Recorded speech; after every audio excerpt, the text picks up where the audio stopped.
Today we're going to talk a little bit about pancreatitis. First, we need to understand exactly what the pancreas is. Now, the pancreas is the organ in your body that makes digestive enzymes. When those enzymes are in the pancreas itself, they're inactive. They're just sitting there doing nothing. But whenever you eat, or for that matter, even drink anything that stimulates the pancreas to make more enzymes, and then it squirts those enzymes into your gut. And once they get into the gut, that's where the enzymes become activated, and their job is to digest whatever they come into contact with. So what pancreatitis is for whatever reason, those enzymes have become activated while they're still in the pancreas. And so again, the job of these enzymes is to digest whatever they come into contact with. So pancreatitis is quite literally the pancreas eating itself. And as you can imagine, that hurts.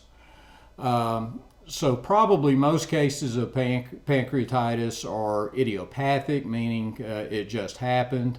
But there are secondary causes of pancreatitis, the most common being gallstones, also markedly increased triglycerides.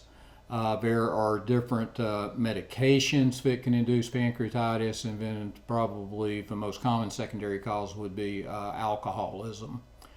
So there is unfortunately no specific treatment for pancreatitis. The treatment is to rest the pancreas, and so that means absolutely nothing goes in the mouth.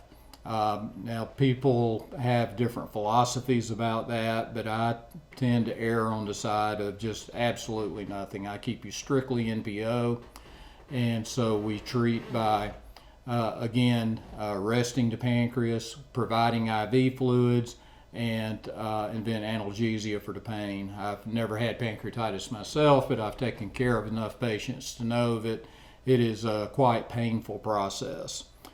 But if you happen to be somebody who suffers from pancreatitis,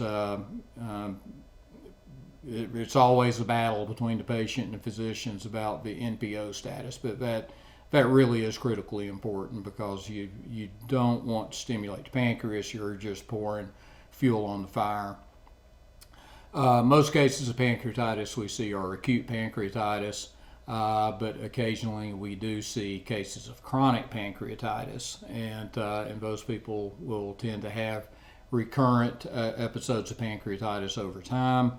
One of the things that we expect to see if you truly have chronic pancreatitis is calcifications in the pancreas. I see an awful lot of patients coming into the hospital. They're carrying a diagnosis of chronic pancreatitis, but really, they don't actually have chronic pancreatitis. They have some other cause for their chronic pain. So